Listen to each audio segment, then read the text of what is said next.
Pessoal, boa tarde. Então hoje nós vamos dar continuidade ao nosso tema de concordância, que nós já fizemos a concordância nominal e hoje vamos fazer a concordância verbal, ok? Então no que consiste a concordância verbal? Sempre a gente vai analisar o nosso verbo trabalhando diretamente com o sujeito. Só que não é tão simples quanto parece, porque nem sempre nós temos o sujeito explícito, o sujeito simples, sempre da mesma forma. Então, dependendo de como esse sujeito se apresentar, eu vou ter várias formas de concordância. Então, o primeiro caso, que é o caso normal, a gente sempre vai ter o sujeito e o verbo em concordância, sem alteração nenhuma, como esses três casos aqui. Então, como que eu concordo? Singular ou plural? Se eu tenho o sujeito eu praticando a ação verbal, eu adoro, porque eu, primeira pessoa do singular. Nós adoramos, primeira pessoa do plural. Cristina e Eva entraram no hospital. Aqui eu tenho dois núcleos do sujeito, então um sujeito composto eu vou concordar o verbo no plural. Então essa é a regra geral, sempre sujeito e verbo concordando. Agora as regras especiais para o sujeito simples. O que é o sujeito simples? Lembrando, somente um núcleo. Quando o sujeito simples representar um coletivo, quando essa palavra representar um grupo, o verbo ele vai ficar no singular, mesmo o sujeito sendo com a ideia de grupo. A multidão saiu de casa. A multidão é mais de uma pessoa, mas a palavra em si é um sujeito no singular. Ok? Então, o verbo saiu vai concordar com multidão no singular. Se o sujeito coletivo estiver especificado, eu posso concordar tanto no singular quanto no plural. Por exemplo, a multidão de fãs saiu. Aqui a multidão está o quê? Está com uma característica a mais. É a multidão de fãs. A gente tem uma especificação ali. Posso colocar o verbo no singular, como posso colocar o verbo no plural. A multidão de fãs saíram. Segundo caso, quando eu tiver um coletivo partitivo. O que é um coletivo partitivo? Vem de parte, ele faz parte. O verbo pode ficar no singular ou no plural também.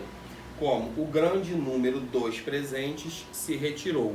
Esse grande número ele faz parte dos presentes, do que estavam naquele momento. Então o verbo lá no singular. Mas ele também aqui, grande número dos presentes, retiraram. Então a gente pode ter também o que? No caso ali, se retiraram. A gente tem também o verbo no plural, porque esse coletivo ele faz parte dos presentes, ok? É um grande número, é uma grande parte de todos que estavam presentes. Quando eu tiver as expressões mais de, menos de ou cerca de, o verbo concorda com o numeral, ok? Então, mais de uma mulher quis comprar, porque eu estou concordando com o numeral uma. Mais de duas mulheres chegaram.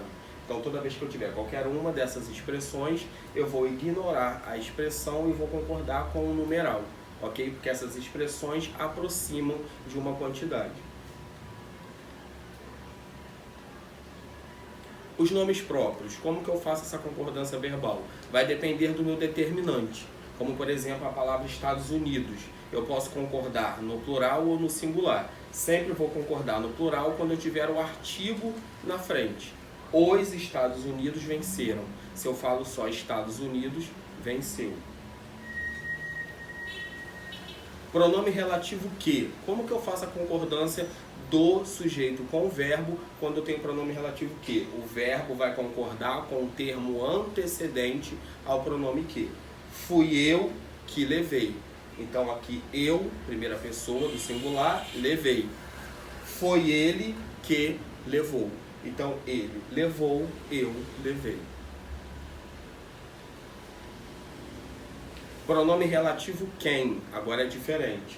O verbo pode concordar com a terceira pessoa do singular, com ele, ou com o termo antecedente, independente do termo. Então, fui eu quem afirmou, ele afirmou, terceira pessoa do singular. Ou fui eu quem afirmei, o termo antecedente do quem sou eu, então eu afirmei. Só que eu posso utilizar a terceira pessoa, ele também, nesse caso. Pronome relativo quem, novamente, repetir aqui, deixa eu pular. Sujeito composto formado por sinônimos. O que é um sujeito composto formado por sinônimos? Eu vou ter duas palavras que têm o mesmo significado. O verbo ele pode concordar com o mais próximo ou ele pode concordar no plural, já que são sinônimos e eu tenho um sujeito composto. Preguiça e lentidão destacaram aquele gerente. Então aqui eu concordei com os dois, com preguiça e com lentidão. Mas eu posso dizer, preguiça e lentidão descartou aquele gerente. Na verdade seria destacou, está invertido ali, tá, pessoal? Sujeito ligado por ou, tá? Que é uma conjunção alternativa. Como que eu faço essa concordância? O verbo vai para o plural quando se referir a todos os elementos. Doces ou chocolate desagradam o menino. Então o verbo desagradar no plural, porque eu estou aqui tratando dos dois termos ao mesmo tempo. Eu não estou dizendo que é um ou outro. Qualquer um dos dois, ambos desagradam. Sujeito ligado por nem, a conjunção aditiva nem. O verbo vai para o plural. Nem chuva, nem frio são bem recebidos.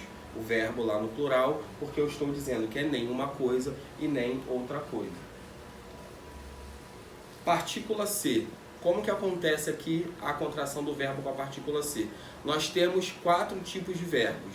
Os transitivos diretos, transitivos indiretos, os verbos intransitivos e o verbo de ligação.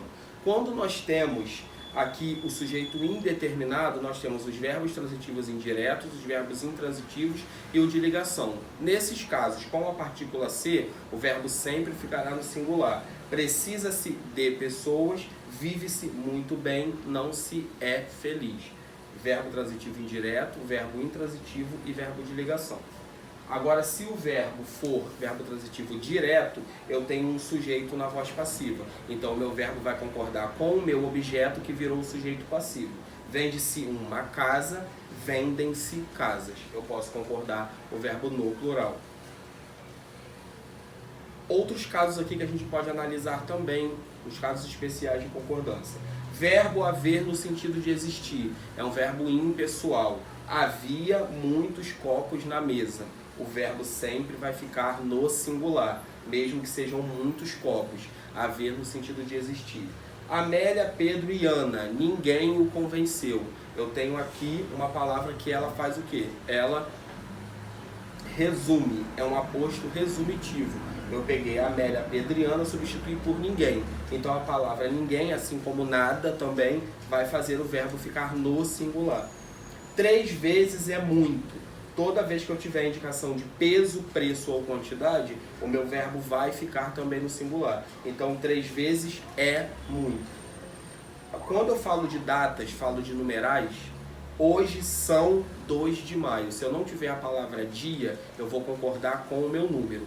Hoje é 1º de maio, hoje são 2 de maio. Agora, se eu tiver a palavra dia, independente dessa data ser um número no plural, eu vou colocar o verbo no singular. Hoje é dia 2 de maio. Pessoal, então a gente encerra por aqui o eixo de concordância verbal. Até o próximo encontro.